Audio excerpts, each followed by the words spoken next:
हाँ तो नमस्ते जी। यदि आप क्लास 10th में हैं और 2027 में बिहार बोर्ड की परीक्षा देने जा रहे हैं तो ये वीडियो आपके लिए मोस्ट इम्पोर्टेंट होने वाला है। अभी तक प्रकाश के अपवर्तन के पार्ट 1 वीडियो हो चुका है, ये पार्ट 2 होने वाला है। तो अभी तक पार्ट 1 नहीं देखे हैं तो उस वीडियो को जाकर अवश्य देख लीजिएगा। ये वीडियो पार्ट 2 होने वाला है क्योंकि उसमें भी इम्पोर्टेंट सवाल था जो क्लास में ही याद करा दिया था। तो आज बारी है, यदि इस वीडियो को देख लेते हैं तो इसी क्लास में ही और अभी ही याद हो जाएगा।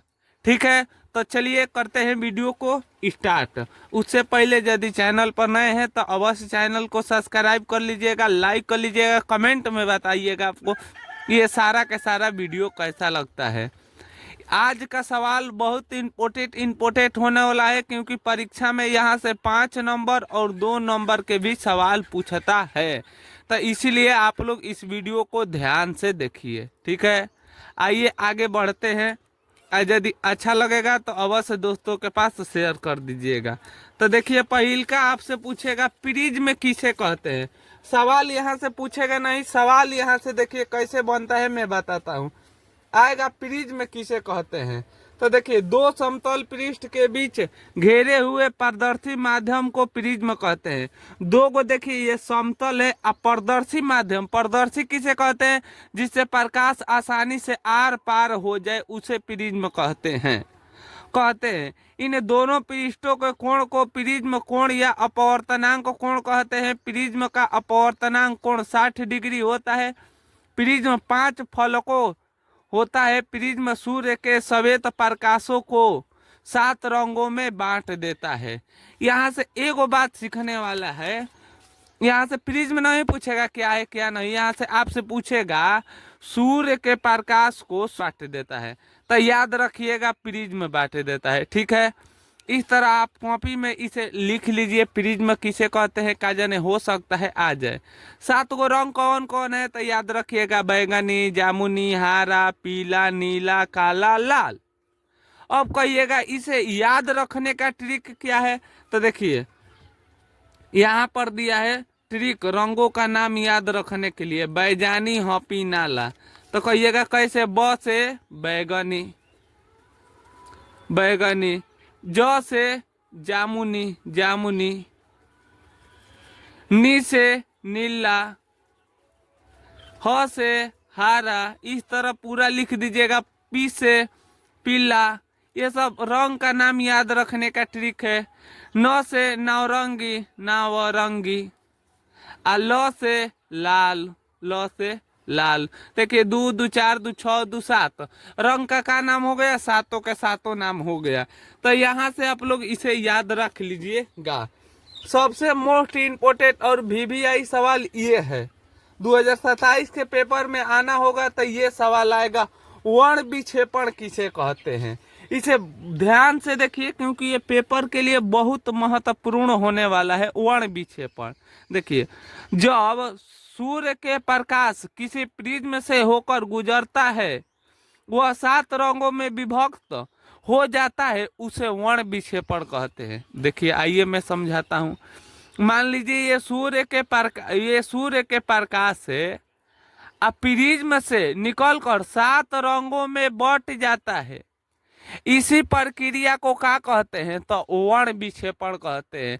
सिंपल अपना आसान भाषा में लिखना चाहते हैं तो लिख लीजिएगा, जब सूर्य के प्रकाश या श्वेत प्रकाश जब प्रिज्म से निकलकर 7 रंगों में बट जाता है तो इसी प्रक्रिया को वर्ण विक्षेपण कहते हैं। बताइए आपको याद हो गया। एक बार फिर ध्यान से सुनिए, जब सूर्य के प्रकाश या श्वेत प्रकाश प्रिज्म से होकर निकलता है तो 7 रंगों में बट जाता है, तो इसी प्रक्रिया को क्या कहते हैं तो वर्ण विक्षेपण कहते हैं। आपको याद ही हो गया होगा, याद हो गया होगा क्योंकि आसान सवाल है। अब देखिए और कुछ महत्वपूर्ण जानकारी ले लेते हैं। इस घटना को प्रकाश का वर्ण विक्षेपण कहते हैं। अगर श्वेत रंगों को किसी पारदर्शी पर्दे पर उगाते हैं उसे वर्णपट या स्पेक्ट्रम कहते हैं। सबसे आज का इम्पोर्टेंट चैप्टर चालू होने वाला है लेंस।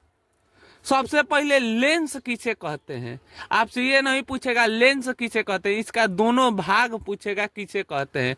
तो उस ओर बढ़ने से पहले हम लोग लेंस के बारे में जान लेते हैं। लेंस किसे कहते हैं?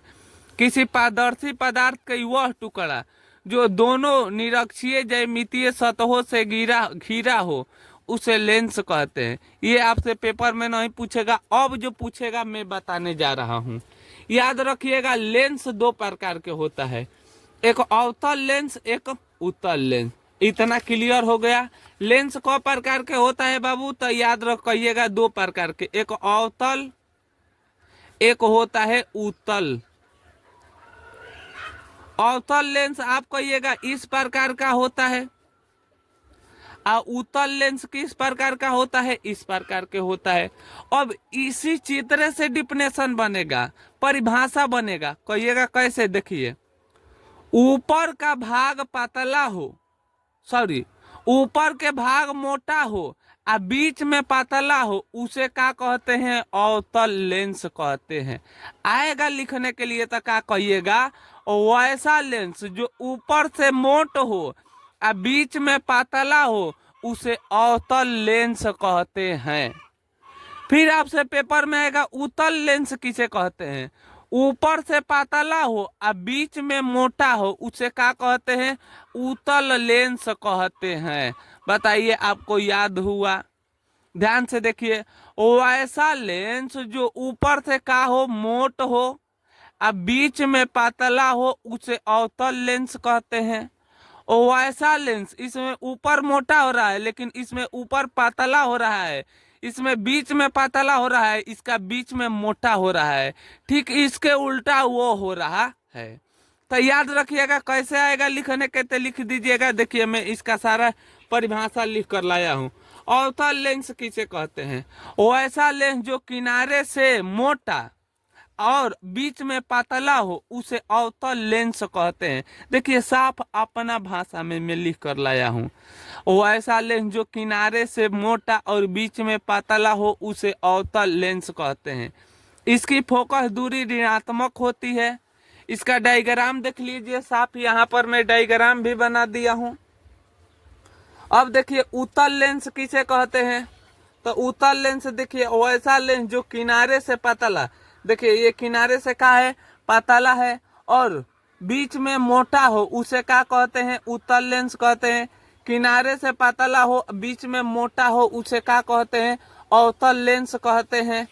इसकी फोकस दूरी थोड़ा सा और देख लीजिए, इसकी फोकस दूरी क्या होती है? धनात्मक होती है। एक नंबर में सवाल आता है, अवतल लेंस की फोकस दूरी क्या होती है? ऋणात्मक होती है। बताइए, यहाँ तक आपको याद हो गया होगा? तो कोई यहाँ तक आसान है, याद कर लिए होंगे। अब आएगा उपयोग लिखने के लिए VVI सवाल है, तो उपयोग बड़ी ध्यान प्रकार से लिखिएगा क्योंकि ये 5 नंबर में सीधे आता है।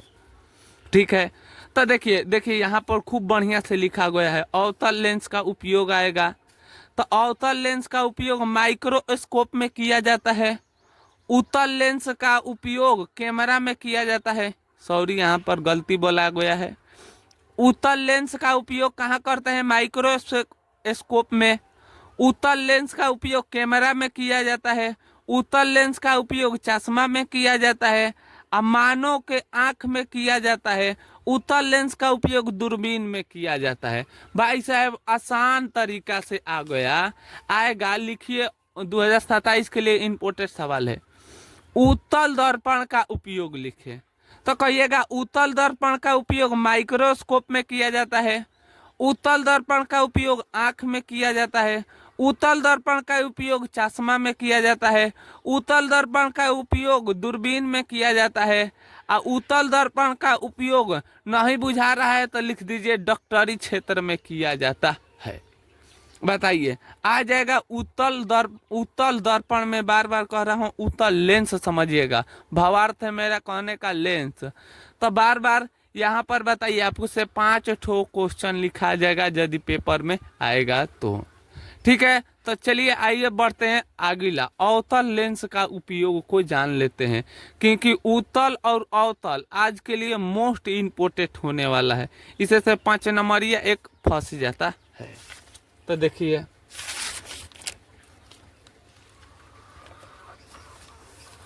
उत्तल लेंस का उपयोग देखिए, सॉरी उत्तल कह रहे हैं तो अवतल बोला रहा है, अवतल कह रहे हैं तो उत्तल। आप वर्ड पे ध्यान मत दीजिएगा, इस पर ध्यान दीजिएगा। अवतल लेंस का उपयोग दूरबीन में किया जाता है, अवतल लेंस का उपयोग चश्मा में किया जाता है, अवतल लेंस का उपयोग प्रकाश के फैलाने में किया जाता है, उत्तल लेंस का उपयोग टॉर्च में किया जाता है, उत्तल लेंस का उपयोग युद्ध क्षेत्र में किया जाता है, उत्तल लेंस का उत्तल नहीं बाबू, अवतल समझिएगा, बार बार मुझसे अवतल बुला रहा है, इसके लिए माफ करिएगा। अवतल लेंस का उपयोग डॉक्टरी क्षेत्र में किया जाता है।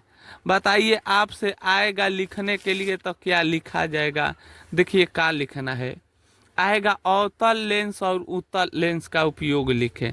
तो आप एक तरफ इधर लिखिएगा अवतल लेंस का उपयोग चश्मा में किया जाता है, फिर इधर भी लिखिएगा और उत्तल लेंस का उपयोग चश्मा में किया जाता है। अवतल लेंस का उपयोग प्रकाश के फैलाने में, प्रकाश के बाबू क्या करने में, फैलाने में किया जाता है। तो उत्तल लेंस का उपयोग प्रकाश के एकत्रित करने में किया जाता है। जैसे उत्तल लेंस ये है, यहाँ से प्रकाश निकल कर सगरे फैल जाता है, और यही उत्तल लेंस में क्या होता है, एक बिंदु पर आकर मिल जाता है उत्तल लेंस में। तो ये सारा का सारा आप लोग क्या कर लीजिएगा, याद कर लीजिएगा, 5 गो इसका और 5 गो उसका लिख कर। तो बताइएगा आपको ये वीडियो कैसा लगा। यदि अच्छा लगा हो तो अवश्य अपने दोस्तों के पास शेयर करिएगा, और कमेंट में बताइएगा जाते जाते आपको वीडियो कैसा लगा। पार्ट 1 देख लीजिएगा। चलिए तब तक ले मिलते रहेंगे एक और नई वीडियो के साथ, तब तक ले हंसते रहे, मुस्कुराते रहे। जय हिंद दोस्तों।